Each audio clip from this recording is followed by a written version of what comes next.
네, 오늘 시노미 시스템 세 번째 시간이에요. 카메라 다 켜주시고요. 학번 이름 입력해 주세요.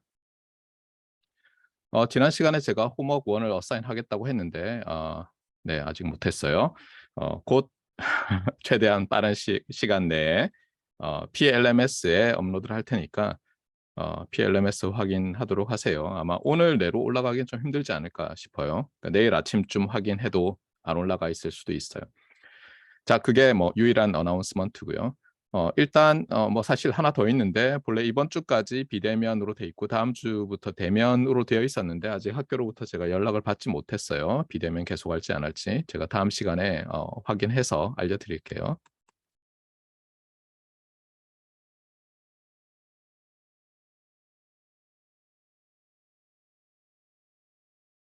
네, 그다음 오버뷰는 제가 여러분이 정말 지겨울 정도로 계속 하겠다고 얘기를 했었어요. 그래서 오버뷰를 보시면요. 먼저 Signals and Systems라는 이 기본 개념에 대해서 알려줄 거예요. 실제로 이게 가장 어떻게 보면 넓은 범위 내에서 가르치는 부분이에요. 이 과목에서는. 그 다음에 우리는 좀 특화된 시그널, 특화된 시스템에 대해서 깊이 있게 다뤄요. 이 과목에서는. 그래서 시그널 입장에서는 discrete time signal, continuous time signal이라는 것을 주로 다루게 되고요. 시스템 중에서는 이제 그러면 그 시그널들을 입력으로 받고 출력으로 내고 할 텐데 그냥 단지 continuous time 시그널이 들어가고 뭐 discrete time 시그널이 나가고 하면 이제 조합이 4개 있잖아요. 이 4개에 대해서만 하는 게 아니라 어, 여기에 이제 그 시그널의 어떻게 보면 파라메타라고 할 수 있는 것을 우리가 타임으로 보고요. 어, 그러면 이제 어, 말했지만 discrete time 시그널은 시퀀스로 생각할 수 있다고 했잖아요. 좀 이따 다시 하겠지만 continuous time 시그널은 function이라고 생각할 수 있고 근데 시퀀스일 때 그 시퀀스의 인덱스 여러분이 고등학교 시절이라면 a sub n 이렇게 할 때 n이 이게 타임 인덱스라고 보는 거예요. 정수로. 그 다음에 예를 들어서 x of t라는 continuous time 시그널이 있으면 이 x라는 function of time으로 보고요. 이 t가 모든 실수가 가능하다 이렇게 보는 거예요.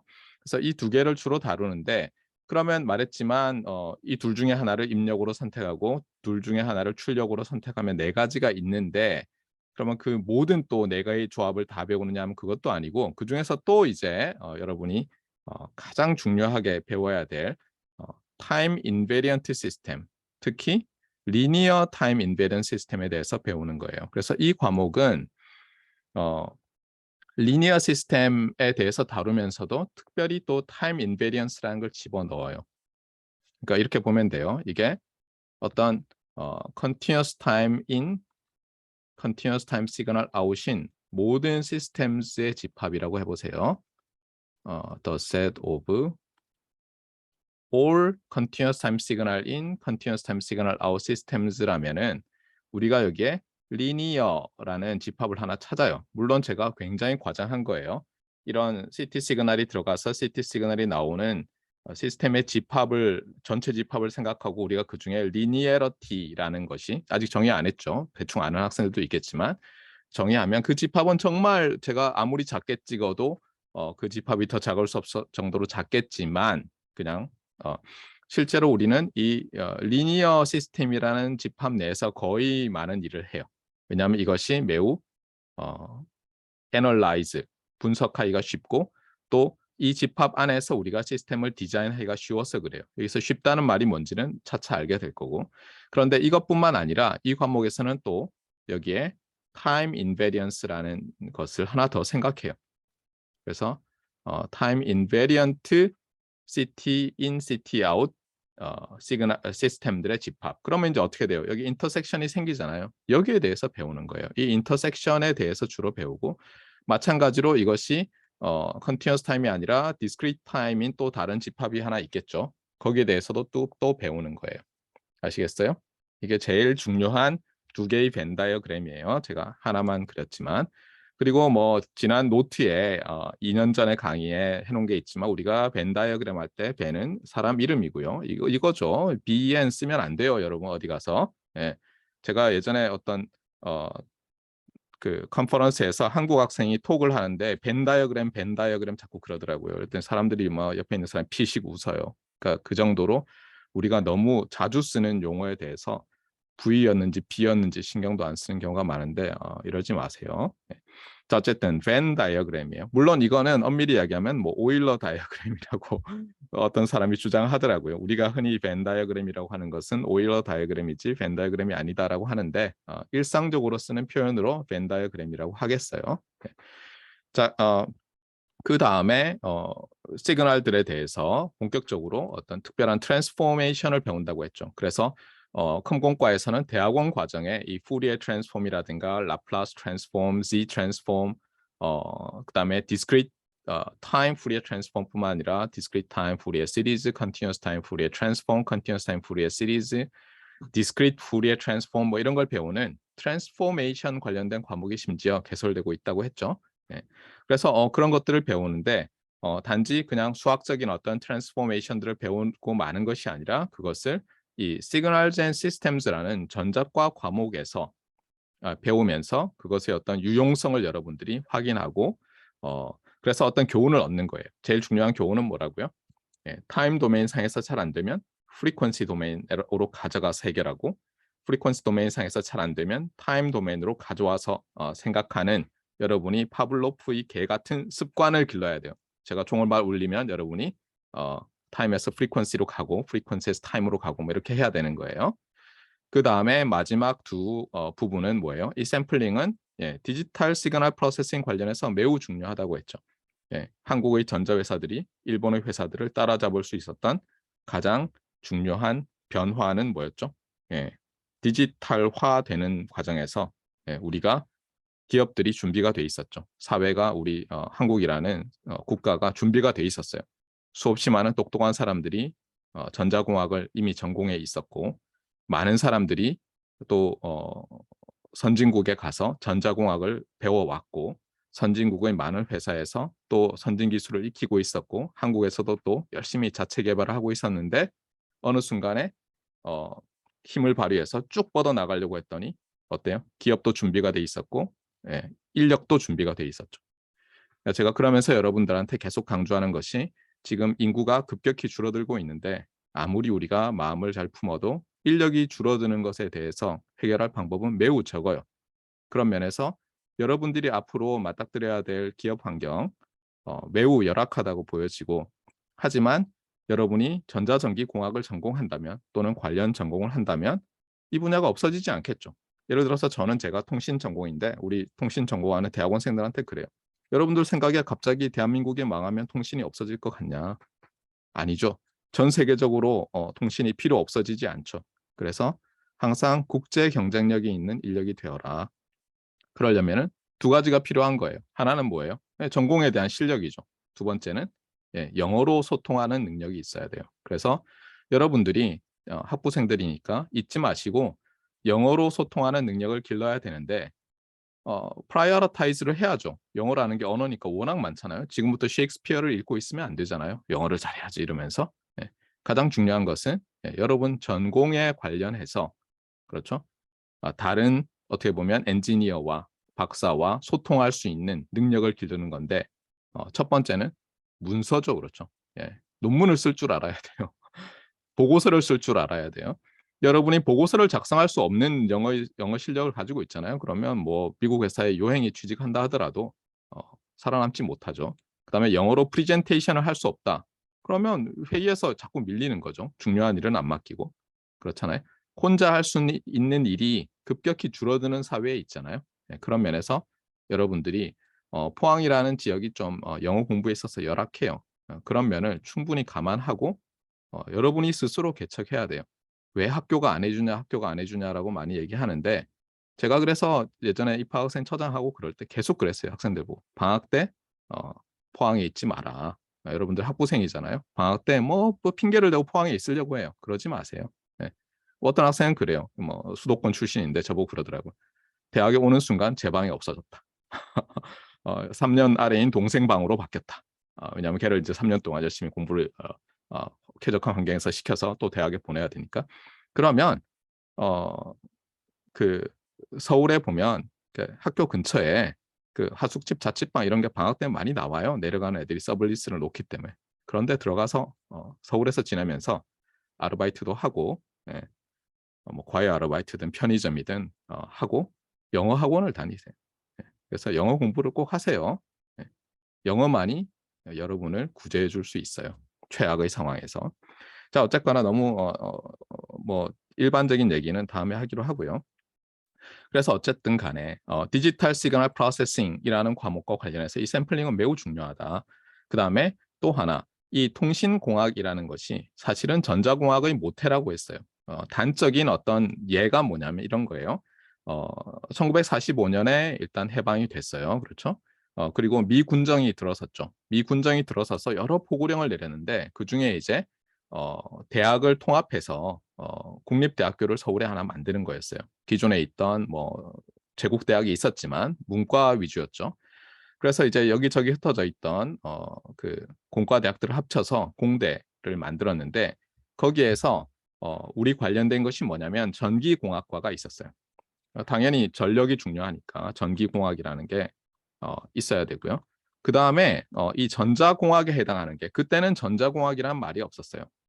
그래서 전기통신공학과라는 게 있었어요. 좀 이상하죠, 그렇죠? 학과 이름이 전기공학과가 있는데 전기통신공학과가 있어요. 무슨 뭐 안에 세 분야도 아니고. 그러다가 48년쯤에 이제 정부가 들어서면서 그때쯤에 이게 날라갔어요, 이름이. 그래서 한동안 공과대학교에 전기공학과와 통신공학과가 있었어요. 예, 그만큼 이 통신공학이라는 것이 전자공학의 어떻게 보면 모태예요. 그러다가 이 통신공학과가 나중에 이름을 바꿨어요. 전자공학과로. 참고로 우리나라는 이렇게 진화를 해왔고요. 서구에서는 그냥 디파트먼트 오브 일렉트리컬 엔지니어링이었어요. 그러니까 전기공학 안에 통신 전공도 있고 뭐 이런 거죠. 그다음에 우리가 전자공학이라고 하는 뭐 일렉트로닉스 엔지니어링, 일렉트로닉 엔지니어링 이렇게 말하는데 그런 말은 실제로는 없어요. 물론 우리가 그냥 단어를 갖다 붙여서 만들 수는 있죠. 근데 엔지니어링이라고 분류되는 그냥 그걸 그러니까 공학이라고 해서 이름 붙여 놓는 게 아니라 이제 학제적인 학문적인 분야에서 전자공학이라는 말은 실제로 없어요. 전기공학의 일부 분야에 알겠어요? 네, 근데 어쨌거나 그래서 이 전자공학이 돼 있기 때문에 우리가 배우는 것이 사실 통신공학과 매우 밀접하게 관련이 다 있어요. 그 정도 이제 설명하고요. 너무 이제 제 전공만 주장하면 안 되니까. 자, 리뷰를 본격적으로 하도록 합시다.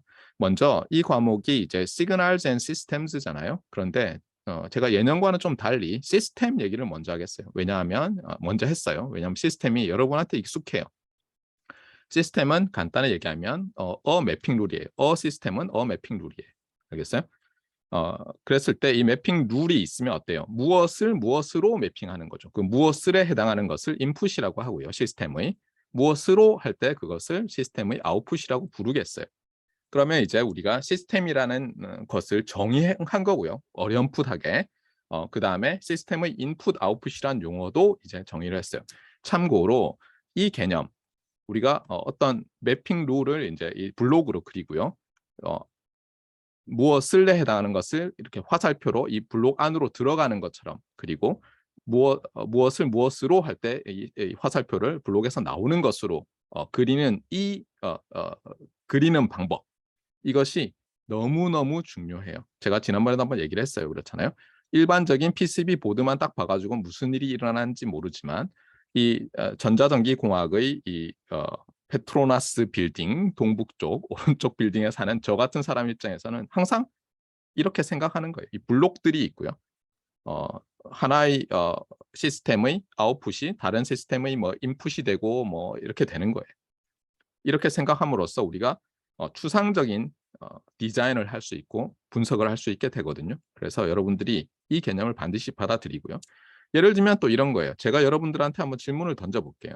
요즘 인공지능 뭐 이런 말이 많은데 일렉트리컬 엔지니어로서 그러면 인공지능 관련해서 할 일은 뭐예요? 예. 어떤 네, 인공지능 시스템을 만드는 거예요. 맞아요? 네. 그러니까 이렇게 접근을 할 수 있어야 돼요. 알겠어요?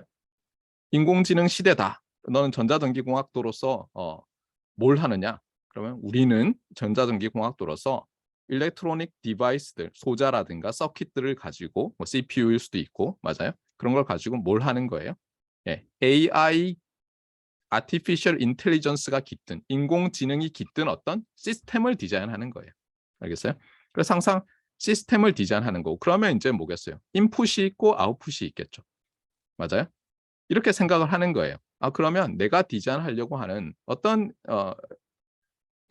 인공지능 시스템은 어떤 인풋을 어떤 아웃풋으로 만드는 시스템일까? 이렇게 생각을 하는 거예요. 왜냐하면 인공지능을 가진 시스템은 무수히 많을 수 있으니까, 다양한 기능을. 맞아요?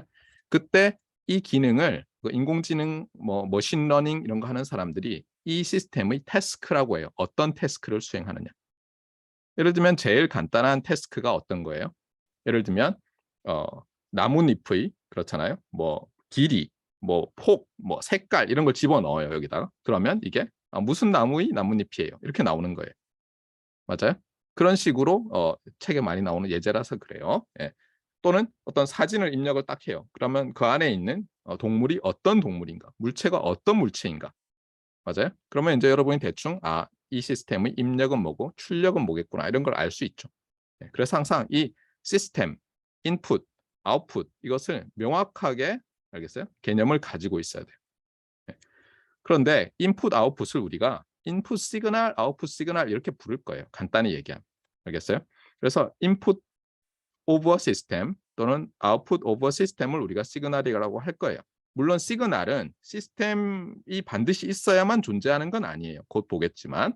하지만 그냥 간단히 얘기하면 어차피 뭐 인풋 아웃풋이 없는 시그널은 일렉트리컬 엔지니어에게는 의미가 없으니까, 예, 이렇게 생각해도 된다는 거예요.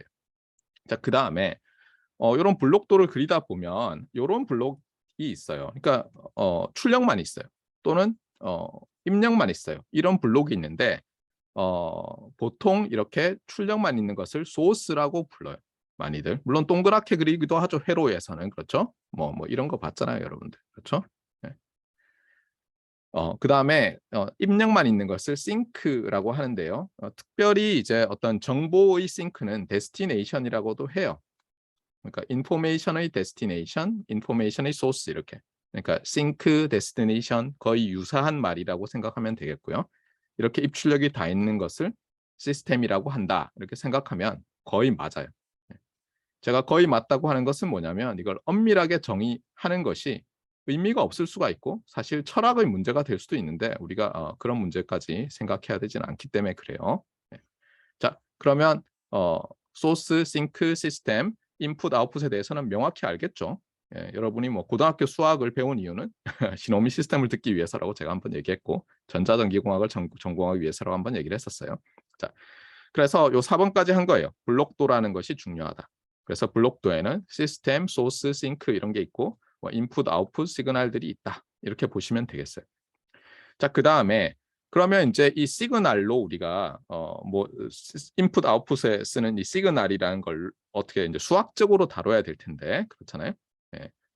수학적으로 다루기 위해서는 mathematical entity, 지난번에 이게 뭐 제가 이렇게 설명해서 무슨 소리야 하는 학생들도 있을 텐데, 그냥 entity라는 것은 뭐 우리말 엄밀히 얘기하면 한자어로 번역하면 실체 이렇게 돼 있지만, 간단히 mathematical entity라는 것은 뭐냐면 그냥 여기도 나와 있지만 function, number, set 이런 여러분이 배운 그냥 수학적인 개념들이에요.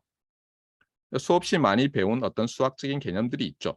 그 중에서 이 시그널을 나타내기 위해서 일렉트리컬 엔지니어들이 가져오는 것이 뭐냐 하면 여러분이 잘 아는, 예를 들면 리얼 밸류드 스칼라, 컴플렉스 밸류드 스칼라, 그다음에 마찬가지로 컴플렉스 넘버들로 되어 있는 벡터라든가 리얼 넘버들로 되어 있는 벡터, 매트리스, 그다음에 매트리스의 3차원 버전인 텐서 이런 것도 되겠고요. 그다음에 시퀀스 오브 리얼 넘버즈, 이게 수열이죠. 여러분이 실수열이라고 배운 고등학교 때. 그래서 시퀀스 오브 리얼 밸류드 스칼라즈도 있겠고 컴플렉스 밸류드 스칼라즈도 있겠고 또 시퀀스 오브 벡터스, 매트리스, 텐서즈 이런 게 또 가능할 거예요. 그런데 여기서 예를 들어서 sequence of matrices, 뭐 sequence of scalars, 이걸 예를 들어 sequence of scalars 생각할까요? x sub n 이렇게 우리는 쓰고 싶겠지만 a sub n, 이 과목에서는 예를 들면 이렇게 스퀘어 브라킷을 많이 써요. 스퀘어 브라킷을 써서 이 n이 정수다 이렇게 나타내요. 그 다음에 여기 나오겠지만 continuous time signal이라면 x라는 것이 continuous time signal이라면 이 round bracket 또는 parenthesis라고 하죠. parenthesis로 이 t를 enclose를 하는 거예요. 그러면 여기서 t는 일단 real number다 이렇게 생각하면 되겠어요. 그래서 이 과목에서는 시그널은 continuous time signal과 discrete time signal을 거의 대부분 다뤄요. 다른 것은 거의 다루지 않아요. 시그널이 벡터일 때, 예를 들면 뭐 이렇게 2x1 벡터다. 이런 것은 여러분이 응용 선형 대수 시간에 배운 거예요. 그래서 사실 이 과목에서는 거의 다루지 않아요. 그런데 디지털 시그널 프로세싱 과목에 딱 들어가면 엄청나게 많이 다뤄요. 그러니까 여러분들이 응용 선형 대수에 C-를 받았다. 그러면 다시 재수강을 하세요. 여러분이 공부가 제대로 안 된 거예요. 알겠죠? 네. 그리고 말했지만 이 오른쪽 빌딩, 뭐 AI를 실제로 알고리즘을 만들고 이런 건 다 오른쪽 빌딩에 있다고 했잖아요.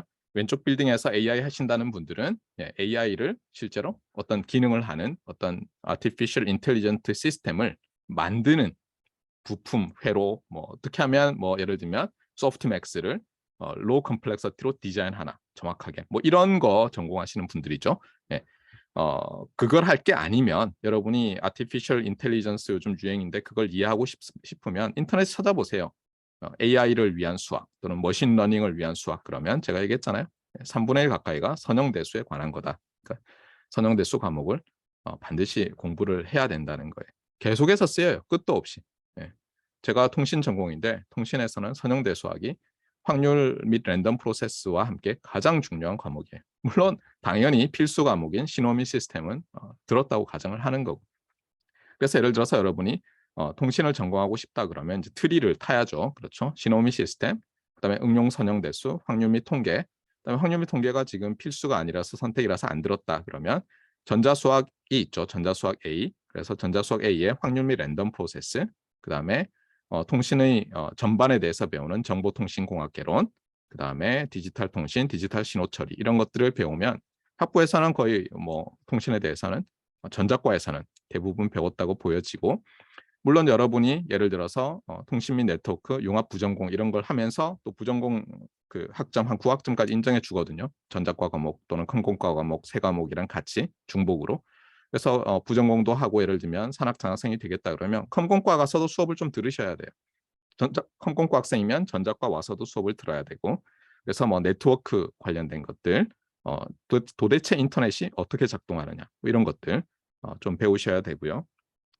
물론 이제 컴공과 분들은 인정하지 않겠지만 저는 이제 그 일렉트리컬 앤 컴퓨터 엔지니어링처럼 학부 때도 다녔고 대학원도 다니다 보니까 그냥 우리 같은 한솥밥을 먹는 사람들이라고 생각하는데 컴퓨터 공학과의 대부분의 분들은 오른쪽 건물에 사는 거예요, 실제로. 예, 그 전자전기공학을 2개의 건물이라고 하면 그런 면에서 여러분들이 컴퓨터 공학으로 뭔가를 해보겠다 할 때도 선형대수학은 매우 매우 매우 중요하다라는 걸 잊지 마세요. 자, 어쨌거나 그래서 이 discrete time signal 이런 식으로 나타낼 거고요. continuous time signal 이런 식으로 나타낼 텐데 매우 중요하다. 그리고 시그널로서 여러분들이 하여튼 mathematical entity는 다 갖다 써서 새로 만들면 여러분이 새로운 창시자가 되는 거예요. 그런데 폴리노미알은 이미 이 과목에서도 배워요. 그런데 이 폴리노미알로 할 때는 이 discrete time signal을 그냥 나타내는 것처럼 보여요. 그래서 있고요. 그 다음에 그래프도 있어요. 그래프를 시그널로 쓸 수가 있어요. 그 다음에 필드도 있고, 그 다음 여러분이 상상 가능한 모든 mathematical entity를 어떤 시그널로 나타낼 수 있고요. 그러면 뭐 아무거나 다 되느냐? 사실 이론적으로는 다 되는데 문제는 우리가 엔지니어로서는 유용해야 되는 거예요. 어떤 시스템을 만들 때 유용해야지 뭐 아무거나 가져온다고 해서 어떤 새로운 게 되지는 않죠. 하지만 좋은 건 뭐예요? 여러분이 예를 들어서 이게 뭔가 한 30년 후에 중요해질 것 같아. 그러면 빨리 이론을 만드세요. 그러면 여러분이 다른 일을 하고 있는 동안에 유명인사가 되어 있죠. 네. 제가 예전에 이 그래프 얘기를 했더니 뭐 그래프가 무슨 시그널이야 이런 사람들이 있는데 최근에 제가 뭐 제 전공 분야에서 논문을 하나 봤는데 뭐 하여튼 그래프 시그널을 가지고 뭐 widely linear processing을 하는 어쩌고 저쩌고 뭐 그래서 한 발 늦었다. 저걸 빨리 했어야 되는다고 제가 후회를 했어요. 자, 그다음 이제 주의할 사항이 있다고 했어요. 여러분이 이 펑션과 그 그래프를 구별할 수 있어야 돼요. 이 두 개는 개념이 다른 거예요. 알겠어요? 이 그래프는 펑션을 시각화한 거예요. 비주얼라이즈한 거예요. 참고로 저한테 수업을 들었던 학생들이나 재수강하는 학생들이든 뭐 저한테 재수강을 실험 시스템을 하려면 좀 오래됐겠네요. 연식이. 예, 알겠지만 저는 학부, 대학원 모든 강의에서 이 두 가지를 굉장히 강조해요. 하나는 뭐죠? simplification. 그래서 제가 뭐 이렇게 쓰든가 뭐 이렇게 해서 S자 옆에다가 괄호를 두 개를 쓰든가 할 거예요. 자, 단순화해보자. 이 문제를 이해하기 위해서, 이 개념을 이해하기 위해서 단순화해보자 할 때 제가 S자를 크게 쓸 거고요. 물론 거꾸로 갈 때도 쓸 거예요. 어떤 문제를 이해하려고 하는데 너무 복잡해요. 그래서 simplify를 해서 에센스는 남아있어야 돼요. 그 문제의 본래 문제. 에센스는 남아있으면서 가장 단순화하게 하면 내가 풀 수 있게 돼요. 이해를 할 수 있게 돼요. 그 다음 어떻게 되죠? 다시 complexification, 복잡하게 만드는 거죠. 그것도 저렇게 쓸 거예요. 그렇게 해서 어떻게 하냐면 여러분이 simplify 했을 때 그래서 여러분이 이해할 수 있는 레벨까지 가잖아요. 그러면 일단 여러분이 어떻게 보면 눈사람을 만들 때 코어를 만든 거예요. 눈덩이를. 그러면 잘 굴러가죠. 그러면서 계속 다져주죠. 어떤 때는 코어를 여러 개 만든 다음에 그걸 뭉쳐서 굴리죠. 그런 코어가 만들어져요. 그 다음에 그거를 약간 복잡하게 만들어요. 그 다음에 그러면 이미 여러분이 한번 풀어서 푼 경험의 성공의 경험이 있거든요. 그러면서 교훈이 있잖아요. 그것 때문에 약간 복잡한 문제를 이제 풀 수 있게 돼요. 예전에 이렇게 단순화시킬 때 중간에 이것도 못 풀겠는데 아직도 못 풀겠어 하고 단순화시켰잖아요. 근데 이걸 풀고 나면 그 바로 위에 단계가 풀려요. 이제 실제로 많은 여러분들이 고등학교 때 수학이나 과학을 문제를 해결할 때 그렇게 해왔어요. 실제로. 놀랍게도 저도 그랬지만 대학와서 갑자기 그 고3 대1 또는 대2 사이에 무슨 일이 있었는지는 모르지만 그 여러분의 좋은 습성을 다 잃어버리고 이상하게 행동하는 학생들이 있던데 그러지 말라는 거. 네. 여러분은 그렇게 해왔어요. 여러분은 몸에 배어 있어요. 아인슈타인도 그렇게 얘기했고 심플리파이 하라 그렇게 얘기했죠. 하지만 너무 심플하게 하지는 말라. 그게 뭐예요? 과도한 심플리피케이션은 문제의 에센스를 날려버리죠. 그래서 아인슈타인도 경종을 울렸죠. 찾아보세요. 아인슈타인이 한 말. 아인슈타인, 심플러 하면 바로 나와요. 그 유명한 코트가. 네. 그다음에 그것 말고도 여러분은 잘 모르겠지만 뭐 클로드 셰넌이라든가 아니면 뭐 파인만이라든가 이런 유명한 좀 파인만은 여러분은 알겠지만 클로드 셰넌처럼 뭐 인포메이션 티어리 창시자 이런 사람들이 했던 코트들을 보면 심플리파이에 대한 얘기들이 항상 나와요. 그래서 이것은 굉장히 중요한 툴이고요. 그 하나가 다른 하나가 요 비주얼라이제이션. 시각화를 하는 거예요. 왜냐하면 시각화하면 어때요? 우리가 훨씬 더 잘 이해할 수 있어요. 특히 복잡한 문제를 시스템을 시각화해 놓으면. 그래서 주의할 것은 이제 뭐냐면 시각화한 것과 본질의 차이는 알아야 돼요. 알겠어요? 시각화한 것과 본질의 차이. 그러니까 펑션이 있어요. 그럼 예를 들어서 여러분들이 고등학교 때 x라는 펑션이 있는데 이게 r into r이고요. 그 다음에 매핑 룰은 여러분 f라고 했죠 주로. f of x는 예를 들면 x 제곱이다. 모든 x는 모든 r이란 뜻이죠 여기서. 맞아요? 요걸 도메인, 요걸 레인지라고 하죠.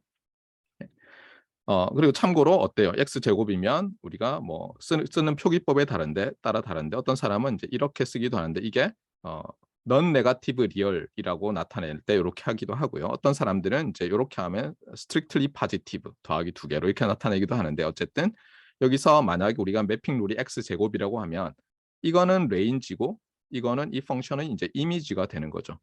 왜냐하면 제로를 넣으면 제로가 나오니까 그렇죠. 구별을 하세요. 이건 도메인이라고 하고요. 이 매핑 룰 F의 도메인, 레인지, 이미지 이건 알아야 돼요. 그렇죠? 차이점은 아셔야 돼요. 여러분들이 용어를. 한글로만 또는 한자어로만 알아서는 여러분이 아까 제가 말했던 국제적인 어떤 인재가 되기 어려워요. 엄청나게 단순한 용어가 기억이 안 나가지고 프레젠테이션에서 완전히 이 얼어붙어서 망치는 경우가 있어요. 제 경험을 말하는 것 같죠, 꼭. 당하고 나면 알게 돼요. 자, 어쨌거나 그래서 예를 들면 이런 거예요. 제가 자 여기 continuous time signal x of t가 있어요 하면서 이렇게 그렸어요. 딱 보면 이게 뭐 아마도 뭐 어떤 코사인 뭐 어떤 뭐 t다, 파이 t다. 뭐 예를 들어서 요게 어떻게 보면 매핑 룰이고 요건 뭐예요? 요게 그래프죠, 그래프. 그래서 어떻게 되냐면 어때요? 그래프는 요쪽이 도메인에 해당되는 축이고 맞아요? 맞습니까? 요쪽이 레인지에 해당하는 축이잖아요. 그래서 항상 그리고 나면 어때요? 얘의 얘의 디멘션을 더한 거 디멘션에 그리게 되죠. 그러니까 여기서는 도메인이 원 디멘셔널 스페이스고 레인지가 원 디멘셔널이다 보니까 투 디멘셔널 플레인의 그래프가 그려지는 거죠. 맞습니까? 잊지 마세요. 그런데 이걸 왜 주의하라고 하냐면은 이 discrete time 시그널의 그래프를 그리는 데 있어서 우리가 생각할 때 예를 들어서 여러분의 어떤 G라는 것이 어떤 Z에서 G is a mapping from Z into Z라고 합시다. 이 오른쪽 화살표는 뭐라고 읽는다고요? 수학하는 사람들이 이걸 into라고 읽어요. 알겠어요? 도메인에서 레인지로 갈 때는 into라고 해요. G into Z인데 G of N은 예를 들면 뭐 2분의 1에 뭐 어떤 마이너스 절대값 n승이다. 이렇게 제가 정의를 했다고 해보세요. 그러면 얘의 그래프는 어떻게 돼요? 얘의 그래프는 사실 이렇게 해야죠. 여기에 n이라고 하고요. 우리가 여기에 0, 1, 2, 3, 뭐 점점점 그다음에 네거티브 1, 점점점 이렇게 한 다음에 그릴 때 어떻게 그려야 되겠어요? 본래는 어때요? 정의역에 해당하는 점이 있으니까 0일 때는 이제 1이고요. 맞습니까? 0승은 1이니까 1일 때는 2분의 1, 마이너스 1일 때도 2분의 1, 그다음에 4분의 1 이렇게 해서 사실은 어떻게 보면 점을 찍어야죠. 사실 뭐 점도 찍는다는 게 좀 이상하죠. 면적이 있는 점을 찍는다는 게. 하지만 이렇게 그려야지 될 것 같은데 많은 사람들이 이렇게 안 그려요. 제가 얘기했지만 우리 교과서에서는 여기다가 막대를 붙여요. 밑에다가 이렇게. 그래서 예를 들어서 뭐 마이너스 네거티브 3이다. 그러면 여기다 이렇게 그리죠. 맞습니까? 이게 워낙 이 퍼져 있고 많은 사람들이 사용하기 때문에 이 매스웍스라는 회사가 매틀랩이라는 유명한 어떤 소프트웨어를 만들어서 우리가 자주 쓰는데 매틀랩에서는 이 스템이라는 명령어가 있어요. 스템 커맨드 또는 스템 펑션. 저걸로 이제 어떤 디스크리트 타임 시그널을 그리면 자동으로 요 밑에 걸 그려줘요.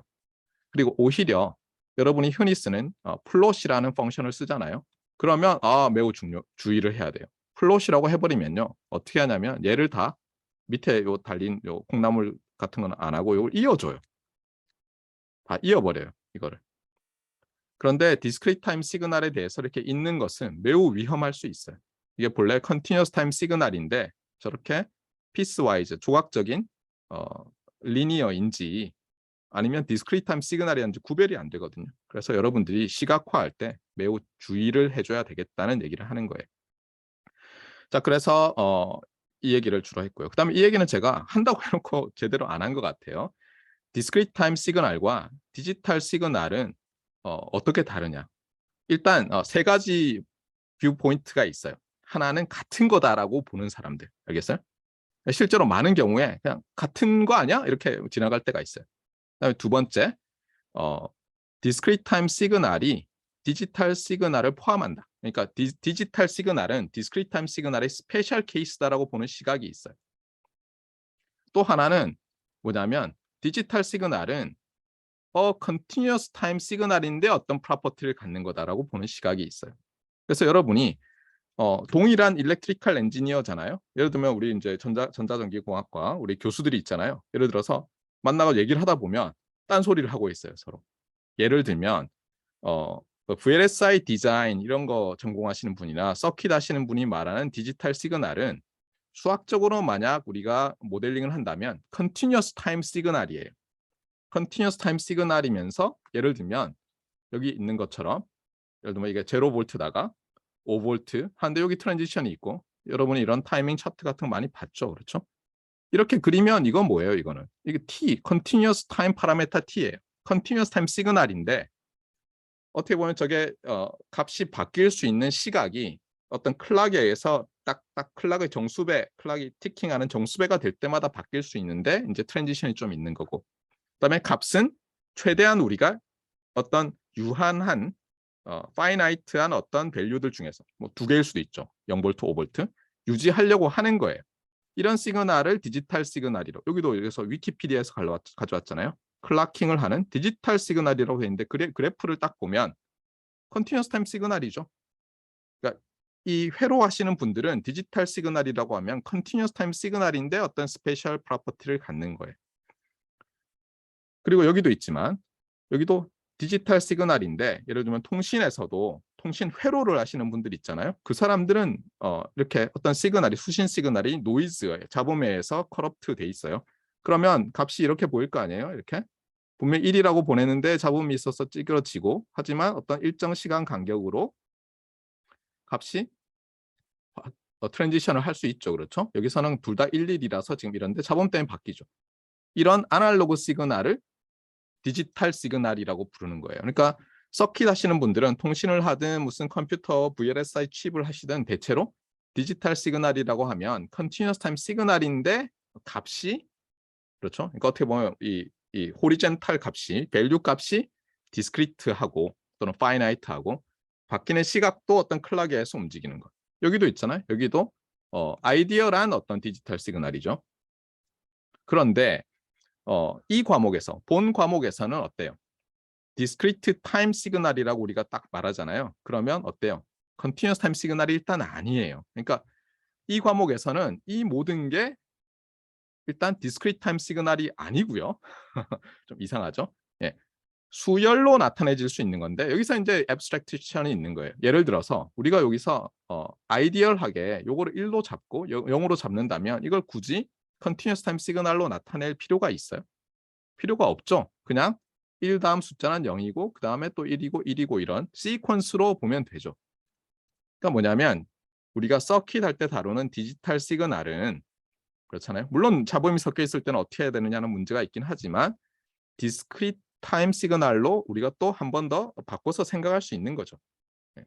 시퀀스로. 그게 이 과목에서 말하는 디스크리트 타임 시그널이고요.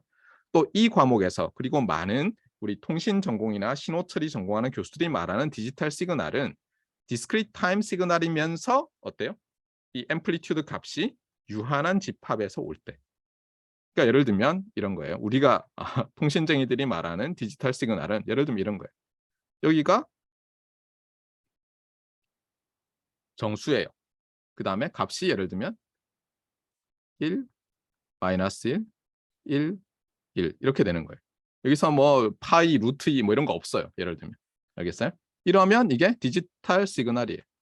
그러니까 디스크리트 타임 시그널이면서 앰플리튜드도 값도 크기도 디스크리트한 집합의 원소일 때.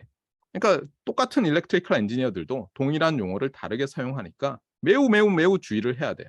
아시겠죠? 그러니까 여러분들이 어디 가가지고 이거는 컨티뉴어스 타임 시그널이고 디지털 시그널이 아니라고 배웠는데요. 뭐 이러면 안 되는 거예요. 왜냐하면 같은 우리가 페트로나스 빌딩 컴플렉스에 살면서 다른 용어를 쓸 수 있어요. 용어는 한정돼 있으니까 이쪽 빌딩 사람들은 이 뜻으로 쓰고 저쪽 빌딩 사람들은 저쪽 뜻으로 쓸 수 있는 거예요. 그러니까 여러분이 그걸 잊지 마셔야 돼요. 따라서 여러분이 전문가가 된다는 것은 뭐냐면 내가 전문하는 분야에서의 용어도 명확하게 알아야 되지만 그다음에 우리가 또 넓게 배워서 적어도 일렉트리컬 앤 컴퓨터 엔지니어링 전체를 조망하는 과목들도 듣고 이렇게 하면서 저쪽 사람들은 또 다르게 쓰는구나 이런 걸 알아야 돼요. 그러니까 예를 들면은 quality of service provision 이런 단어가 있어요. 네트워크 하는 쪽에. 저는 예전에 그게 뭐 어떤 뜻으로 들었냐면은 말 그대로 quality of service, 서비스의 품질, provision, 좋은 품질을 제공한다는 건가 보다 이렇게 생각했어요. 그랬는데 이 컴퓨터 네트워크 하시는 분들은 특히 인터넷 관련해서 퀄리티 오브 서비스 프로비전이라는 것은 뭐냐면 차별화된 서비스를 제공할 수 있느냐예요. 품질이 아니라 다른 뜻으로 쓰는 거예요. 아시겠어요? 예전에 1차 대전 때 이제 미국에서 많은 그 어떻게 보면 뭐 의용군들이 또는 용병들이 영국을 위해서 싸웠잖아요. 처음에 참전하기 전에. 그때 와가지고는 막 서로 얘기를 하다가 싸웠대요. 그게 이유 중에 하나가 뭐냐면 이 compromise라는 동일한 단어가 영국에서는 우리 협상 타협하자는 좋은 뜻으로 주로 쓰이는데 서로 양보하고 미국에서는 compromise 됐다는 얘기는 뭔가 나쁜 일이 생기는 거예요. 예를 들면 우리의 어떤 방위 지역이 컴프로마이즈드 됐다 그러면 적이 쳐들어왔거나 간첩이 왔거나 누가 뭐 지뢰를 설치해 사보타지를 하고 이런 뜻이에요. 무슨 말인지 알겠죠? 그래서 여러분이 용어에 대해서 좀 민감해지는 것이 전문가로 성장하는 그 길 위에 있다는 걸 잊지 마시면 좋겠어요. 잊지 않으셔야 되겠어요. 자, 이렇게 또 열심히 떠들었는데 시간은 많이 지났고 이제 프리뷰 오늘 할 거예요. 그래서 오늘은 이 Continuous Time Signal과 Discrete Time Signal을 이 과목에서 주로 다루는데 특히 이제 좀 분류를 해놓으려고 해요. 전문가란 무엇이냐? 아까 제가 자기 분야의 용어를 정확하게 안다고 했죠. 근데 용어를 정확하게 안다는 것은 뭐냐면 용어의 데피니션을 아는 것뿐만 아니라 그 용어의 상위 개념과 하위 개념을 아는 거예요. 예를 들면 우리가 시그널즈라고 하면 어때요? 하위 개념으로 앞에 수식어들이 있죠. discrete time이라는 수식어가 시그널, continuous time이라는 수식어가 시그널에 붙을 수 있잖아요. 그러니까 결국은 뭐냐면 우리가 용어를 안다는 것은 그 클래시피케이션을 할 수 있다는 것과도 관련이 돼요. 그러니까 뭐냐면 여러분이 전문가가 된다는 것은 분류가 되는 거예요, 점점. 예를 들면 시스템은 어떤 시스템이 있어요? 그러면 여러분이 이렇게 얘기하는 거예요. 학부 때 배운 시노미 시스템이라고 할 때 그런 시스템이 있고 우리가 그냥 대충 얘기하는 시스템이라는 말이 있다. 그런데 시노미 시스템 시간에 배운 시스템이라는 것은 주로 continuous time signal과 discrete time signal을 인풋 아웃풋으로 가질 수 있는 어떤 매핑 룰이고 뭐 어쩌고 저쩌고 하면서 막 떠들 수 있어야 되는 거예요. 아시겠어요? 자, 그래서 아마 오늘은 저희 진도로 봐서는 아마 이 continuous time signal, discrete time signal에 대해서 열심히 클래시파이 하다가 시스템은 못 들어가지 않을까라는 불길한 생각도 드네요. 자, 봅시다. 자, 이 부분은 다 했고요. 네. 자, 그래서 일단 분류를 할 텐데요. 분류를 하는 방법은 여러 가지가 있어요. 그러니까 여기에 예를 들어서 어떤 집합이 있어요. 뭐 the set of all students taking EC 233 in this semester 이렇게 합시다. 그러니까 여러분들이 저기 들어가 있어요. 여러분들을 분류하는 방법은 여러 가지가 있죠. 예를 들면 학번으로 분류할 수도 있죠. 맞습니까? 그래서 학번별로 분류하면 최고학번부터 최저학번까지 쫙 나누는 거예요. 뭐 22학번도 있는 걸로 알고 있어요. 놀랍게도. 네. 그 다음에 또 어떤 게 있겠어요? 성별로 나눌 수도 있겠죠. 예, 남성, 남학생, 여학생 이렇게 나눌 수도 있어요. 맞습니까? 또는 학과로 나눌 수도 있죠. 지금 여전히 그러니까 전자전기공학과로 일단 돼 있는 학생, 탁과생이면서 전자전기공학의 기본 과목을 듣고 싶어하는 학생, 또는 탁과로 돼 있지만 이제 진로를 바꿔서 전자전기공학으로 옮겨오려고 지금 수업을 듣고 있는 뭐 많이 있을 거예요. 이렇게 하나의 집합을 분류하는 데는 여러 가지 방법이 있는 거죠. 주로 어때요? 우리가 셀 수 있게 유한계 또는 무한계로 저 집합을 쪼개는 거예요. 물론 반드시 쪼개지는 않고, 그렇죠? 뭐 오버랩이 되게 할 수도 있지만 일단은 쪼개는 게 기본이고 서로 다른 방법으로 쪼개는 것을 붙이면 어때요? 그때부터는 뭐 교집합, 합집합 이런 게 생기는 거죠. 네. 자, 그렇게 볼 거예요. 그러면 여기에 지금 모든 continuous time 시그널들의 집합이 있어요. 여기에. 그랬을 때 제일 먼저 나오는 분류는 이것과 저것으로 분류하는데 뭐냐면 periodic 시그널과 아닌 것으로 분류하는 거예요. periodic 시그널과 아닌 것으로. 그런데 이거를 이제 제가 여기 있는 대로 얘기하면서 자, periodic이면 이러하고 뭐 얘기했더니 교수님이 그 수학 수업을 제대로 안 들으셔서 그러는데 이상한 펑션들이 있다고 하는 학생이 있었어요, 옛날에. 그래서 제가 막 화를 냈어요. 무슨 소리냐고. periodic이 아니면 periodic이고 뭐 이게 definition 이랬더니 네, 가져오더라고요. 그래서 여러분들이 알아야 될 건 이거예요. 하나는. 이 과목은 수학 과목 같지만 수학 과목이 아니에요. 알겠어요? 네. 예를 들면은 여러분이 지금 일부 학생들은 벌써 그런 의심을 하겠지만 과연 continuous time signal이라는 어떤 mathematical abstraction 있잖아요. 그러니까 time function of scalar죠. 그것이 electrical signal을 전류를 예를 들면 나타낼 수 있느냐. 예를 들어서 이게 시간이고요. 이게 어떤 전류라고 해보세요. 우리는 뭐 이렇게 어떤 continuous function이라는 뜻이 아니라 continuous time signal로 막 나타내지만 실제로는 전류라는 것은 어떤 거예요? 어떤 도선에 흐르는 전류고 어떤 한 지점에서의 전류라는 것은 그 지점에서 딱 어떻게 보면 섹션을 딱 만든 다음에 이 섹션의 왼쪽에서 오른쪽으로 넘어가는 전자의 개수와 관련이 있죠. 근데 전자는 어때요? 여러분이 양자역학 시간에도 배우고 물리 시간에도 배웠듯이 셀 수 있잖아요. 맞아요? 그러니까 어떻게 보면 우리가 지금 이렇게 그리지만 이거를 줌인을 하는 거예요. 그렇죠? 줌인 하다 보면 사실은 이런 펑션일 수가 없죠. 수학적인 continuous time 시그널이 있다고 해보세요. 예를 들면 뭐 a 코사인 2파이 f0t. 이것은 우리가 아무리 줌인 해도 연속 함수죠. 맞아요? 그런데 실제 정말 커런트가 있다고 해보세요. 전류가. 언뜻 라지 스케일에서 봤을 때, 줌 아웃해서 봤을 때 이렇게 보이는 전류가 있다 하더라도 여러분이 줌인 해서 양자역학의 레벨까지 가보세요. 그러면 이 함수라고 할 수 있어요? 실제로는 어떻게 돼요? 실제로는 뭐 이런 어떤 그렇잖아요. 펄스들로 돼 있겠죠. 점점. 그러다 나중에 가면은 잠깐만 전자가 이 정도 레벨까지 오면 그 위치와 속력을 우리가 정확하게 알 수 없기 때문에 시간에 따라 변하는 어떤 확률 분포로 슈레딩거 이퀘이션으로 뭐 이렇게 돼버리죠. 무슨 말인지 알겠어요?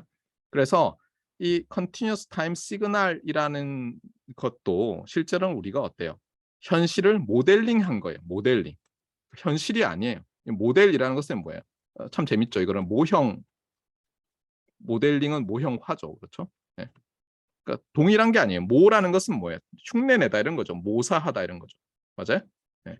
그러니까 정확하지 않아요. 여러분들이 그걸 아셔야 돼요. 네. 그걸 아셔야지 나중에 극단으로 갔을 때 착각을 하지 않을 수가 있어요. 그래서 물론 여러분 중에서 이제 수학을 전공했던 한 학생 중에서 제가 지금 이야기할 주기함수와 아닌 것으로 분류할 때 반발이 있을 수 있어요. 이상한 이그젬플. 그런데 그거는 좀 넘어섰어요, 선을. 알겠죠? 왜 양자역학적 신호 모델을 쓰지 않느냐? 그렇잖아요. 프로바빌리스틱 어떤 모델을 써야 될 거 아니에요. 전류도 심지어. 그렇게 하지 말라는 거예요. 이 레벨에서. 물론 여러분이 디바이스를 다루거나 정말 나노 스트럭처, 서브 나노 가기 시작하면 그렇게 해야죠. 시노미 시스템 시간에 배운 대로 하다가는 안 되는 거예요. 마치 뉴턴이안 미케닉스가 대부분의 저속력 움직이는 저속력에도 뭐 상당히 빠르죠. 다 적용이 되잖아요. 광소에 가까워지면 안 맞잖아요. 상대성 이론의 어파인 리니어 어프락시메이션에 불과하잖아요. 그렇듯이 우리가 말하는 모델들도 굉장히 세밀하게 들어가면 안 맞는데 이 과목에서는 맞는 레인지 안에서 생각하는 거예요. 아시겠어요? 그러니까 너무 시비 걸지는 마세요. 자, 그러면 일단 여기서 제가 주기함수라는 것과 아닌 것으로 먼저 분류를 할게요. Continuous Time Signal에 대해서. Discrete Time Signal에 대해서도 똑같이 할 수 있어요. 자, 어떻게 하냐면요. 먼저 어떤 시그널 X of T가 periodic 시그널이다 라고 이제 디파인 할 거예요. Continuous Time Signal X of T is periodic 이라는 것은 어떻게 보면 우리가 어떤 문장이죠. 어떤 시그널에 대해서 너는 어떤 놈이야 하고 태그를 붙여주는 건데 이게 무슨 뜻이냐면 periodic if 이렇게 하죠. 그래서 여기다 블라블라블라블라 이렇게 쓰는 게 우리가 수학에서 배운 어떤 그 새로운 엔터티를 디파인하는 방법이죠. 맞습니까? 그래서 우리가 그걸 차용할 거예요. 예, 특히 오른쪽 빌딩에 있는 사람들은 이런 걸 좋아해요. 그래서 수학 논문도 아닌데 제가 쓰는 논문들 보면요. definition, lemma, proposition, theorem, 뭐 corollary 이런 용어를 써요. 제가 그런 걸 쓰는 걸 보고는 제 고등학교 동창인 수학과 H모대 지금 교수하는 친구가 예전에 그랬어요. 야, 너희들은 뭐 이런 말을 하냐? 내가 보니까 이게 무슨 띠어렘이야? 띠어리가 없는데 무슨 띠어렘이야? 그냥 중요한 결과를 띠어렘이라고 쓰면 어떡해? 이렇게 얘기할 정도였지만 그냥 우리는 그런 어떤 형식을 차용하는 거예요. 그러니까 여러분이 수학 전공이라고 해서 수학과 전공이라서 보니까 이거 뭐 이상한 이렇게 생각하지는 말라는 거예요. 알겠어요? 여러분들이 너무 여러분 전공을 교조적으로 어떤 종교화할 건 아니라는 거예요. 인류가 발전하면서 어떤 형식을 유용한 형식을 서로 공유하는 거예요. 자, continuous signal x of t is periodic이라는 것은 뭐냐 하면 그리고 if라고 하잖아요. 주의할 것은 뭐냐면 저는 대학원 가서 알았어요. definition에서 말하는 if는 if and only if라는 뜻이에요. 알겠어요? definition에서 말하는 something is something if라고 할 때는 요 if는 if and only if라는 뜻이니까 if니까 이쪽 방향으로만 되는가 이렇게 생각하시면 안 돼요. 알겠어요? 네. 자, if 뭐예요? 네. there exist 어떤 positive number t가 존재해요. positive number t가. 네. positive number t가 존재해요. 그래서 어떻게 되냐면 such that 이게 이 자를 이렇게 돌려놓으면 there exist라는 말인지는 알죠. 그 정도는. 네. such that 이게 subject to가 아니에요. 최적화일 때는 st가 subject to지만 수학에서 일반적으로는 such that이죠. such that 뭐라고요? 이 시그널을 내가 어떤 t0에서 이밸류에이션 한 값과 이 시그널을 죄송합니다. t0 그 다음에 더하기 요 지금 말한 캐피탈 T에서 이밸류에이션 한 것이 같은데 그러면 어떤 특정한 t0에서만 같으냐? 아니에요. 모든 t0에서 같은 거예요. 그럼 굳이 이렇게 붙일 필요가 없으니까 그냥 이렇게 쓰는 거예요. 그래서 실제로는 이게 중요해요. 우리 노트에서는 이게 빠져 있어서 제가 이렇게 지금 써놓는 거예요. 그러니까 여러분도 여기다가 이렇게 for all t 물론 여기다 r 이렇게 써야죠. 모든 리얼 넘버 r에서. 자, 그러니까 뭐냐면 여러분이 어떤 지점을 잡더라도 거기서 오른쪽으로 t만큼 떨어진 값. 자, 한번 잡아볼까요? 자, 0에서 잡았어요. 0에서 확대해서 하겠습니다. 자, t가 0으로 잡았어요. 그러면 이 값이죠. 맞아요? 자, 여기서 요 0인데 0에서 이 값인데 오른쪽으로 캐피탈 T만큼 갔어요. 그럼 여기죠. 여기서 또 이밸류에이션을 해요. 그럼 요 값이네. 오케이. 그런데 이게 모든 T에 대해서라고 하니까 지금 다시 이 지점에서 또 T 오른쪽으로 가도 되죠. 그러면 이게 2T가 되죠. 0T, 2T. 여기서도 같고 마찬가지로 이렇게 되면 또 어떻게 돼요? 얘를 어떤 t라고 놓으면 얘는 t 마이너스 캐피탈 t가 되죠. 따라서 결국은 뭐냐면 어떤 한 지점에서 내가 이 신호의 값을 알아요. 그럼 거기서 캐피탈 t의 정수배, 자연수가 아니라 정수배만큼 떨어져서 봐도 어떻다는 거예요? 다 동일한 값이라는 거죠. 그래서 여기서는 모든 0t, 2t, 네거티브 t, 네거티브 2t에서 다 함수값이 같아요. 그런데 이것이 t가 0일 때만 그러냐? 아니에요. 모든 t예요. 모든 실수. 그러니까 예를 들어서 여기서 2분의 t에서 보면 이번에 2분의 3t가 t만큼 떨어진다고 네거티브 2분의 t가 네거티브 t만큼 간 거죠. 그래서 여기서 어떻게 돼요? 이제 비주얼라이제이션이 힘을 발휘하는 거예요. 어떻게 하냐면 여러분이 연속되는 길이 t 구간을 하나 잡아요. 예를 들어서 요만큼을 잡아요. 그래서 어떻게 보면 도장을 하나 파요. 그 다음에 어떻게 하면 되죠? 오른쪽 왼쪽으로 캐피탈 T 이걸 주기라고 불러요. 이 periodic function 주기함수의 주기라고 부르죠. 이 주기함수의 주기만큼 오른쪽 왼쪽으로 계속 이동하면서 도장을 빵빵빵 찍으면서 그래프를 그리면 이 periodic function의 또는 periodic continuous time signal의 그래프가 완성되는 거예요. 제가 얘기했지만 함수와 그래프는 다르다고 했어요. 하지만 이때는 어때요? 그래프로 이해하는 게 훨씬 우리가 periodic function이 뭔지 잘 이해할 수 있게 해주죠. 맞습니까? 자, 그러면 이제 이 x of t가 지금처럼 그래프가 그려지는 x of t가 continuous time signal이 이제 periodic function이라고 했고 그러면 여기서 definition으로부터 어떤 캐피탈 t가 나오는데 이것을 the period 죄송합니다. a period라고 해요. a period 이것을. 그러면 여기서 또 제가 왜 a periodic이라고 했냐? a on the 할 때 그 a period라고 했느냐? 보면 알겠지만 이 주기함수 x는 t is a period죠. 그럼 제가 물어볼게요. 2t는 피리어드예요? 아니에요? 이 시그널의 2t도 피리어드죠. 그렇잖아요. 왜냐하면 여러분이 도장을 이번에는 요만한 도장을 파요. 요 안에서는 반복이 됐어요. 그렇죠? 그 다음에 2t씩 좌우로 이동하면서 도장을 찍으면 똑같은 그래프가 얻어질 거 아니에요. 3t도 마찬가지고 4t도 마찬가지고 5t, 6t 다 마찬가지죠. 참고로 네거티브 t는 t가 양수라고 할 때 주기냐 이것도 좀 애매해요. 왜냐하면 어떤 사람들은 양수든 음수든 주기로 정의해요. 저거를. 그런데 또 많은 사람들은 뭐냐면 주기는 일단 양수를 주기라고 얘기해요. 양수에 대해서. 그러니까 뭐냐면 어떤 t가 있고요. 어떤 t가 주기라고 말을 하면 그것의 자연수 배인 어떤 값은 다 주기가 되는 거예요. 알겠어요? 그래서 여기서 수학적인 또 용어를 우리가 빌려 쓰자면 어떻게 됩니까? 여기서 간단한 렘마가 나오죠. 여기서는 if t is a period of x of t 그러면 이제 then이 어떻게 돼요? 주로 렘마는 if then이죠. then 네. mt is also a period 그다음에 for all m natural number가 되는 거죠. 그러니까 모든 자연수 배는 다 피리어드가 돼요. 자, 그럼 거꾸로 물어볼게요. 내가 어떤 주기를 하나 잡고요. 그것의 자연수 배를 다 하면 모든 주기를 다 찾은 거예요? 그렇진 않죠. 처음부터 제가 이 그림에서 2t를 주기라고 주장하면 2t, 4t들만 나오잖아요. 그러면 t는 빠졌잖아요. 홀수 배들은. 맞아요? 그래서 이제 이거 좀 뭐야 이게 하나가 아니면 유니크하지 않으면 좀 곤란한 경우들이 있어요. 수학에서는. 그래서 어떻게 하냐면 유니크한 걸 억지로 찾아요. 그래서 어떻게 하냐면 또 데피니션이 나와요. 그래서 어, for a periodic signal 여기선 periodic continuous time signal인데 x of t the minimum period 알겠어요? is called 이게 called가 뭐 defined라고 해야 돼요. 사실은 called the fundamental period라고 해요. 자, 그러면 이제 질문을 할게요.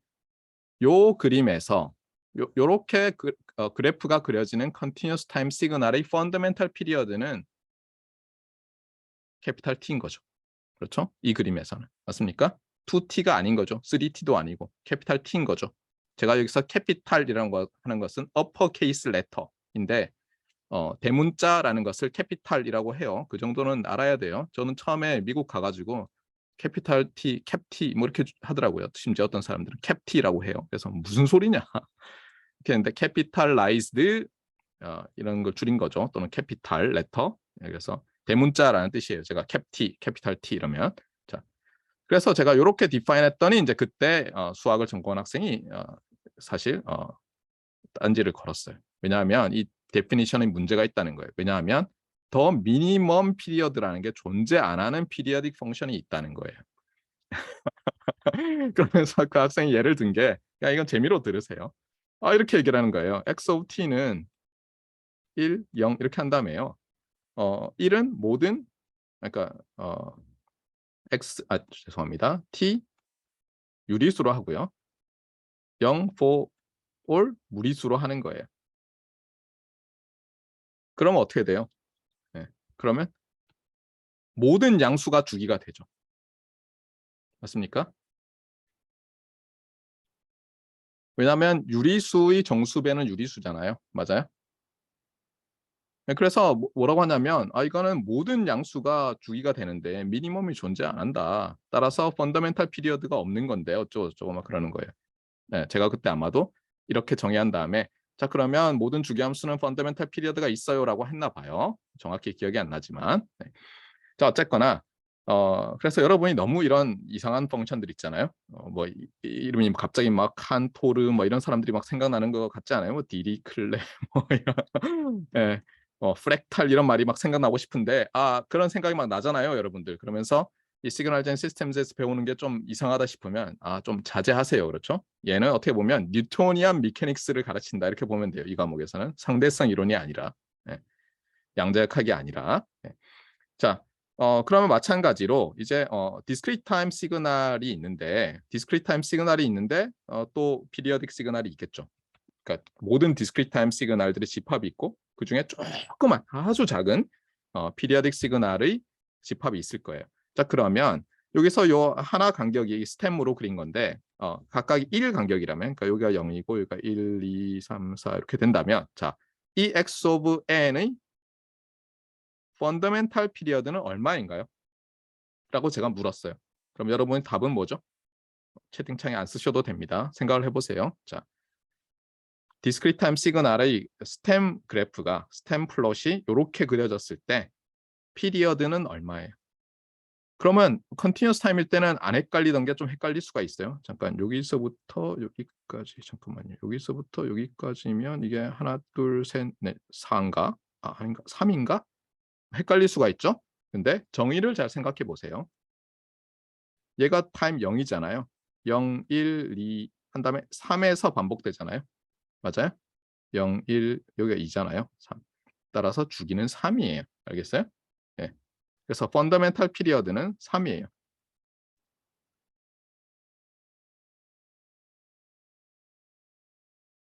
네. 그래서 1, 1, 0이 반복되는 거죠. 어떻게 보면 1, 1, 0, 1, 1, 0 이렇게. 아시겠어요? 네. 그래서 펀더멘탈 피리어드가 3이다. 요 정의로부터 생각하면 된다는 거예요. 4가 아니에요. 이게 디스크리트 타임 하다 보면 헷갈리는 게 참 많아요. 자, 그래서 제가 일단 피리어딕 시그널과 non periodic 또는 aperiodic이라고 해요. 그러니까 이게 주의해야 될 게 사람들이 이제 용어를 좀 다르게 쓰는데 어떤 사람들은 non periodic이라고 하고요. 어떤 사람들은 그 부정을 의미하는 a를 붙여서 aperiodic 또는 aperiodic 이렇게 써요. 근데 이게 aperiodic 시그널 그러면 우리는 관사를 잘 안 쓰니까 헷갈리기 때문에 제가 최대한 non periodic이라고 하려고 노력할게요. 네. 자, 그렇게 되고요. 그래서 이거는 이제 일종의 어떤 시메트리가 있어요. 이거는 우리가 시메트리 그럼 어때? 주로 y축 기준으로 하잖아요. 이 지금 이 시그널은 어때요? 하필이면 또 even symmetry 뭐라고 해요? 우함수이죠. 하필이면. 네. 자, 그런데 확실하게 하기 위해서 또 다른 분류를 해봅시다. 그러니까 지금 방금은 주기함수와 비주기함수로 나누는 분류를 배웠고요. 또 하나는 우리가 고등학교 때도 많이 했듯이 우함수와 기함수. 여러분은 그렇게 안 배웠을 거예요. 짝함수, 홀함수로 배웠죠 아마. 예. 그래서 이게 우리는 even이라고 하면 우라고 하고요. odd 그러면 기라고 하는데 이게 우가 배우자 할 때 그거예요. 배우자가 짝이란 뜻이죠. 예. 예. 그래서 even 펑션은 배우고 짝이에요. 그래서 다 같은 말이에요. 예. 그러니까 even number 그러면 어때? 자연수에서 짝수잖아요. 또 맞습니까? 예. 예전에 메이지 시대 때 그 학자들이 번역을 하다가 even이라는 말을 even number를 이렇게 우수 뭐 이렇게 번역을 했을 거예요. 예. 짝수 이런 말을 배우자가 있다, 짝이 있다. 그 바둑도를 놓으면 이렇게 두 개가 서로 짝이 있잖아요. 예. 자, 그래서 정의가 어떻게 되냐면 continuous time 시그널일 때는 이렇게 된다고 했는데 우리 노트가 잘못됐다고 했어요. 이렇게 콤마 한 다음에 for all t라고 써줘야 돼요. 여러분이. 예. 엄밀히는. 왜냐하면 어떤 특정한 t에 대해서만이 아니라 모든 t에서니까. 그런데 이게 귀찮아서 어떻게 하냐면 그냥 t라고 하면요. 모든 t를 뜻할 때가 많고요. 특정한 t라고 할 때는 오히려 여기다가 뭐 t0라든가 이런 밑에 첨자를 달아주는 경우가 있어요. 물론 이때는 그러면 for some t0겠죠. 그래서 이게 매우 헷갈려요. 제가 아마 저 밑에 써놨을 텐데 위에 써놨나요? 예를 들면 스칼라 x가 제로다. 무슨 뜻이에요? x라는 문자로 심볼로 나타내는 리얼 넘버가 또는 컴플렉스 넘버가 제로라는 뜻이죠. 그런데 x of t가 제로라는 건 도대체 무슨 뜻이에요? 이거는 이 뜻이에요? 모든 t에 대해서 제로라는 뜻이에요. 이거는 이제 0 함수인 거죠. 맞아요? 네. 구별을 해야 돼요. 어떤 함수가 특정 어떤 지점에서 함수값이 0인지 아니면 모든 지점에서 함수값이 0인지는 완전히 다른 얘기죠. 그래서 이런 것을 써주는 게 맞다. 그다음에 여기서도 모든 n에 대해서. 그래서 우함수면 그러니까 even 시그널이면 여기서는 이제 우리는 펑션을 시그널로 바꿔서 얘기할 테니까 even 시그널이나 그러니까 discrete time even 시그널이나 continuous time even 시그널은 이제 그래프를 그려 놓으면 매우 쉽죠. 여러분이 고등학교 때 했듯이 어때요? 이 y축 vertical axis를 중심으로 이렇게 종이 접듯이 접으면 서로 매칭이 딱 돼야 되죠. discrete time일 때도 마찬가지고. 자, 그다음에 odd는 홀수, odd number, 홀에서 나왔고, 예, 그다음에 뭐 기함수 이렇게 되는데 얘는 어떻게 돼요? 얘는 여러분은 어떻게 했었어요 이거를? 예, 이걸 이제 뭐 초등학교, 중학교 이런 책에서 어떻게 하냐면 이렇게 일단 잘라요, 그렇죠? 예, 여기서도 마찬가지로 자르듯이 자른 다음에 얘는 이제 접죠 바로 또는 잘라서 이렇게 붙여서 똑같으면 되는 거고 약간 이렇게 그 반투명 종이면은 자른 다음에 이렇게 딱 접으면 된다고 하고 얘는 뭐라고 주장해요 얘는 자른 다음에 이렇게 그냥 하는 게 아니라 이렇게 돌려서 뭐 하면 같다 이렇게 얘기하죠. 사실은 그래서 원점 대칭이 되는 거죠. 맞습니까? 그것을 수식으로 나타내면 여기에 지금 x에서 어떤 특정 값은 그러니까 예를 들어서 요 t0에서의 요 값은 어때요? 네거티브 t0에서의 값과 어떻게 돼요? 값과 부호가 반대다. 이게 딱 그런 거죠. t에서의 함수값은 네거티브 t에서의 함수값의 부호가 바뀌었다. 그러니까 여러분들이 저거를 그냥 막 외웠는데 예를 들면 뭐 그런 학생도 있을 거예요. 너무 당연해서 저걸 뭐 굳이 생각할 필요가 있느냐 할지 모르지만 여러분이 뭐 이제 좀 많은 학생들 알고 있겠지만 알코올을 많이 섭취하다 보면 저게 뭐였지? 뭐 이런 당황하는 일들이 있어요. 예를 들면 어떤 대문자로 돼 있는 짧은 문장을 해외여행 가서 보잖아요. 그러면 순간 토가 뭐지? 토? 이렇게 투 부정사의 투인데 토가 뭐지? 뭐 이러는 경우가 있어요. 안 믿죠, 그렇죠? 예, 실제로 많은 일들이 벌어지죠. 자, 어쨌거나 여기서 마찬가지예요. 요 값은 이제 어떻게 보냐면 여기 특정한 어떤 n0라고 보면요. 그다음에 모든 n0라고 볼 수 있으니까 n0에서의 함수 값은 네거티브 n0에서의 함수 값을 니게이션 한 거다. 부호를 바꾼 거다. 이 말이죠. 여러분이 그래서 수식을 음미할 줄 알아야 돼요. 이제는 알겠어요? 그냥 보고 뭐 당연하지라고 하지 말고 예, 수식을 그냥 그림으로 기억하지 말고 음미할 줄 알아야 돼요. 그게 여러분 능력을 기르는 거예요. 이렇게 얘기하면 뭐 너무 당연한 소리지 할지 모르지만 제가 미국 대학원에 가서 충격을 받았던 게 뭐냐면 얘들은 어때요? 여러분이 배운 수학에 비하면 엄청나게 저급한 수학을 초중 고등학교 내내 했죠. 그런데 그 저급한 수학을 하면서 아무 생각 없이 산 게 아니에요. 걔들은 대신에 그 단순한 걸 가지고 생각은 굉장히 많이 했어요. 생각을 많이 해가지고 수식을 그 인터프리트라고 하죠. 그렇죠? 수식을 뭐 번역한다라고 해야 되나? 이해한다고 해야 되나? 그 능력이 엄청나게 뛰어나요. 저는 깜짝깜짝 놀랐어요. 그러니까 예를 들면 어떤 수식을 보고는 아 저게 뭐 저렇게 돼 있으니까 뭐 1시간 내내 떠들 줄 알아요. 우리는 그냥 예를 들면 뭐 코사인 A 코사인 2파이 F0 T이고 여기서 A와 F0는 상수고 뭐 T는 시간 함수야. 그럼 그거지 뭐 이렇게 할 텐데 얘들은 1시간을 떠들 줄 알아요. 이걸로. 놀라웠어요. 그래서 여러분들이 수식 음미하는 걸 잊지 말라는 거고. 그다음에 제가 또 얘기를 해야 될 게 뭐냐면 이제 일부 학생들은 지금쯤 저도 그랬어요. 저도. 여기에 매우 강한 거부감을 느끼는 학생들이 있을 거예요. 예를 들면 좋아, 그 신호 모델을 쓰는데 아니 이거 시간을 무슨 마이너스 무한대에서 플러스 무한대까지야. 그렇잖아요. 이게 뜻하는 거는 뭐냐면 이거죠. t가 이 집합에 속하는 거죠. 그렇죠? 네거티브 인피니티부터 포지티브 인피니티. 아니 인피니티가 어디 있어? 그렇잖아요. 과학을 좋아하는 학생들은 특히 이제 빅뱅 티어리 이런 거 생각하는 학생들은 아니 시간을 거슬러 올라가다 보면 한 유한한데 무슨 네거티브 인피니티며 어떤 이론에 따르면 뭐 빅 크러쉬가 또 있다면서 뭐 포지티브 인피니티가 뭐야? 이 말도 안 되는 소리라고 할 거고 또 어떤 특정 종교를 예를 들면 어떤 특정한 신을 알라라고 부르는 사람도 있고 야훼라고 부르는 것도 있고 하느님도 있죠. 그쪽은 어때요? 아니 창조를 했는데 창세기에 그렇잖아요. 그런 시점이 있잖아요. 어디 저기 불경하게 네거티브 인피니티야 할지 몰라요. 근데 제가 자꾸 얘기하잖아요. 아까 이것은 모델이에요. 모형이에요. 그래서 엔지니어로서 여러분이 가져야 될 오늘 저한테 이제 처음 배우는 것일 수도 있고 이미 너무 배워서 조준호 교수가 역시 나이가 많아서 그냥 우리는 다 알고 있는 거를 막 또 반복하는 걸 할지도 모르지만 엔지니어의 입장에서 네거티브 인피니티는 충분한 과거, 충분히 먼 과거, 플러스 인피니티는 충분히 긴 큰 미래라는 뜻이에요. 알겠어요? 예를 들어서 내가 극한에서도 리미트 t tends to infinity 또는 뭐 리미트 뭐 t tends to negative infinity 이렇게 얘기하잖아요. 뭐 n이라고 합시다. 무슨 뜻이에요? 이걸 어떻게 번역해야 돼요? 우리는 for sufficiently large t 이렇게 해야 돼요. 알겠어요? 충분히 for sufficiently large t 이거는 뭐예요? 죄송합니다. t가 0으로 갈 때. 이거는 for sufficiently small 뭐 x라고 할까요? x. 알겠어요? 이런 식으로 번역을 할 줄 알아야 돼요. for sufficiently small x. 알겠어요? 정말 수식이 수학으로 극한이 의미가 없는 경우가 많아요.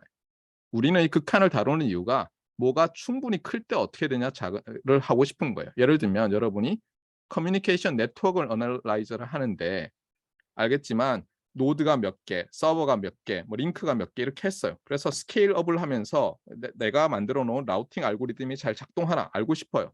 새로운 어떤 개선점이.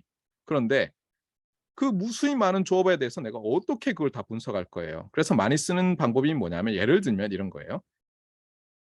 서버의 수가 m, 라우터의 수가 n이고 링크의 수가 l이에요. 예를 들면 랜덤 링크라고 해요. 모델링도 간단하게 하기 위해서. 그러면서 L m 하나를 픽스하고 m을 기준으로 m분의 l과 m분의 n을 어떤 알파와 베타로 나타내요. 그 다음에 m을 무한대로 보내요. 그럼 어떻게 돼요? 네트워크 스케일이 막 되겠죠. 스케일업이 되겠죠. 그러면서 알파와 베타에 따라서 링크의 비율, 그렇잖아요. 전체 노드에 비해서. 그 다음에 서버의 수, 비율 이런 거는 일정하죠. 그러면 여러분이 극한으로 하면 놀랍게도 개별 LMN 조합에 대해서는 분석하려면 너무너무 복잡한데 극한을 보내면 이게 어디에 수렴하면서 좋은 어떤 분석이 나와요. 그러면 여러분 뭐라고 주장해요? 내가 이런 분석을 해보니까 asymptotic analysis를 해보니까 for sufficiently large M에 대해서 그렇잖아요. M분의 L이 알파이고 M분의 N이 베타일 때 어떤 퍼포먼스는 예를 들면 뭐 딜레이라고 하자고요. 게임 좋아하니까 레그 걸리는 시간이 타임 t가 알파와 베타의 함수로 이렇게 된다. 그게 뭐 정말 무한대로 가서 그런 거예요? 아니잖아요. 그렇잖아요. for sufficiently large m에 대해서 이렇게 되는 거예요. 그래서 이걸 잊지 마세요. 그래서 다시 얘기하지만 제가 이 과목에서 continuous time signal, discrete time signal이라는 일렉트리컬 시스템에 정말로 나타나는 피지컬 시스템의 어떤 스케일에서 보이는 것을 매서메티컬 모델로 내가 바꿨는데 여러분이 너무 그 세세한 것들 이런 문제 자꾸 칸토랑 디리클레랑 뭐 이런 사람들 데리고 와서 시비 걸지는 마세요. 물론 중요한 저런 것이 중요해지는 때가 있어요. 그때 분별해서 여러분이 할 줄 아는 것도 능력이고 계속 시비 안 거는 것도 예절이에요. 알겠어요? 네. 자, 너무 오래 얘기하고 있는데 자, 그다음에 여러분이 요거는 이제 제가 재수할 때 제가 종로학원을 다녔어요. 예, 여러분은 모르는 강북에 종로학원이 있어요. 지금 아직도 있는지 모르겠는데 지금은 이제 강남 대성이 최고죠. 제가 1989년에 여러분들은 존재하지도 않을 때 89년에 학원을 다닐 때는 종로학원이 제일 좋았어요. 대성학원은 뭔가 좀 안 좋은데 예, 옛날 얘기를 하면 자 어쨌거나 그럴 때 이걸 가르쳐 주더라고요. 네, 여러분은 배웠는지 모르겠어요. 예를 들면 이런 거예요. 이렇게 안 돼 있고 고등학교 버전, 종로학원 버전은 f of x는 이게 함수예요. 그렇죠? 어떤 함수는 항상 f even x 더하기 f odd x로 나눌 수 있다. 모든 x에 대해서. 그리고 where 여기서 f sub e 제가 sub 하면 서브스크립트 아래 첨자를 그냥 sub 이렇게 해요. 서브스크립트에서 나온 거예요. 서브스크립트 아래 첨자. 네. 제가 수프 그러면 슈퍼스크립트 윗첨자 x f sub e of x 또는 f e x는 어떻게 되죠 여기서? f of x를 써서 나타내야 될 거 아니에요? 얘를 뒤집은 것과 더해서 반으로 나눈 거고요. f odd x는 2분의 이렇게 한 거예요. 이거 배웠어요 혹시? 배운 학생들 이렇게 손 흔들어 봐요. 안 배웠어요? 한 명, 두 명. 큰일이에요. 종락원에서 배웠나 보죠. 아니면 교과서에 나오나요, 이제? 예. 저는 교과서에서는 못 봤어요. 수학의 정석에서도 없었어요. 근데 적었으니까 유용한 게 많더라고요. 근데 여기서는 어때요? fx를 안 쓰고요. 왜냐하면 특히 F는 이 과목에서는 나중에 나올 프리퀀시를 나타낼 때 우리가 베리어블을 F로 쓰거든요. 그래서 F를 배제해요. 그다음에 우리는 또 이 X가 파라메타잖아요. 그런데 우리는 타임을 쓰니까 t나 n을 쓰기 때문에 주로 우리는 x of t로 continuous time signal을 나타내죠. 어떤 x of t는 이제 어떻게 된다고요? 네, 배운 거랑 똑같죠. 요거랑. 그다음 x of t는 even part와 odd part의 합으로 언제나 나타낼 수 있고요. even part는 어때요? 그 자신을 어때요? 이거를 time reverse라고 해요. time reverse. time reversed 버전과의 평균이고요. odd part는 자신과 time reversed part의 차이의 절반이에요. 그래서 어떻게 되죠? 말 그대로 더해보세요. 그럼 얘와 얘가 살아남아서 다시 f of x가 되잖아요. 맞습니까? 자, 그 다음에 아니 그럼 뭐 알겠어요. 그러면 얘랑 얘를 더해서 f of x가 되는 건 알겠는데 그러면 얘가 말 그대로 여기 even이라고 붙여놓은 것처럼 정말 even 펑션이냐 even 시그널이냐 odd 시그널이냐는 어떻게 확인하면 되죠? 아까 definition을 써서 확인하면 되죠. 어떻게 합니까? 요게 지금 요거만 볼까요? 요게 even 시그널인지 보려면 물론 여러분 중에서 포토그래픽 메모리가 있는 학생은 f even t와 f even 네거티브 t가 같으면 되네. 모든 t에 대해서. 뭐 이렇게 생각하겠죠. 그렇죠? 예. 자, 그래서 어떻게 하면 됩니까? x even 네거티브 t를 구해봐요. 대입을 해요. 그러면 x of 네거티브 t 플러스 x of 네거티브 t 나누기 2니까 x even t네요. 모든 t에 대해서. 따라서 어때요? 정말 말 그대로 even이라고 붙일만 하네. add 펑션도 마찬가지로 나오고요. 그래서 여러분들이 임의의 시그널에 대해서 even 파트와 odd 파트를 구해서 그 합으로 나타낼 수 있고 그것은 discrete time 시그널에서도 마찬가지 어렵지 않고요. 자, 오늘 뭐 너무 열심히 떠들다 보니까 시간은 벌써 다 됐고 놀랍게도 continuous time 시그널의 분류에 대해서도 제대로 커버를 못했어요. 제가 말을 너무 많이 했는데 여러분들이 답답하거나 그렇잖아요. 그러면 제가 녹화해 놓은 영상을 보세요. 언제든. 거기서는 앞부분을 진도를 충분히 빨리 하고 있어요. 제가 알기로는. 이게 아마 클래스 미팅 3 내용일 거예요. 2거나 2 내용이죠. 2. 그러니까 지금 3인데 이러고 있어요. 자, 오늘 그래서 우리가 뭐 리뷰를 했고요. 시그널 시스템 관련해서 오버뷰도 좀 많이 했고 프리뷰도 좀 했고 특히 이제 분류를 하기 시작했어요. 분류의 중요성 얘기를 했어요. 분류의 중요성에 대해서 얘기하면 이런 거예요. 여러 가지 분류법을 여러분이 아셔야 돼요. 전문가가 되려면. 그리고 또 하나는 뭐냐면 어떤 하나의 분류법이 완벽하지 않다라는 것을 항상 받아들여야 돼요. 여러분이. 알겠어요? 네. 그래서 그 분류법을 개선해 나가야 돼요. 계속. 여러분이 세상을 볼 때도 그렇고. 2분법을 가지고 있다가 좀 지나면서 3분, 4분을 한다든가 아니면 2분법 여러 개를 쓰면 어떻게 돼요? 그럼 또 다양한 분류법이 가능해지죠. 그래서 그런 것들도 있지 않으면 좋겠고요. 자, 오늘 진도가 어쨌든 조금밖에 못 나갔고 수업은 여기까지 하겠습니다. 학번 이름 쓰시고 퇴실하시면 되고요. 질문 있는 학생들은 질문하시면 됩니다.